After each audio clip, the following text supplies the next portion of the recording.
અમારે એક ભાઈ હમણાં વીંટી કરાવી, કેવા વીંટી, પણ મોટો બધો વીંટો હતો 5 તોલાનો. જમણવારે માલ્યો છે ને, અહીંયા શ્રીખંડ આપો, અહીંયા દાળ ભાત આપજો, અહીંયા પાપડ આપજો, વીંટી દેખાડતો જાય. એમાં બહેનોની લાઈનમાં પીરસો. બહેનો બહુ સુખી સંપન્ન હતા, 5-5 તોલાના હોનાના લોકીટ બનાવ્યા હતા, પહોંચા તે બહેનોની લાઈનમાં ગયો. બેને શ્રીખંડ આપો, બેન કે મરી ગયો, વીંટી દેખાડે. ઓલા બેન કે મારે નથી ખાવો. તો વીંટી દેખાડતો પોચો દેખાડો લે. એ બહેનોની તૈયારી તો ગજબની. હો, મારે નથી ખાવી કે.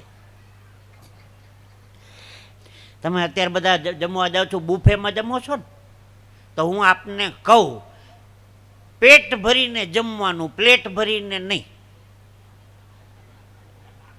ભલે 3 વખત ધક્કો ખાવો પડે લેવા હાટું થઈને, 3 વખત 4 વખત જવાનું. પેટ ભરીને જમો, પ્લેટ ભરીને નહીં. જો તમે એક તમારી થાળીમાં હેઠું મૂકો છો તો તમે રોજ એક ગરીબ માણસને ભૂખો રાખવાનું પાપ કરો છો.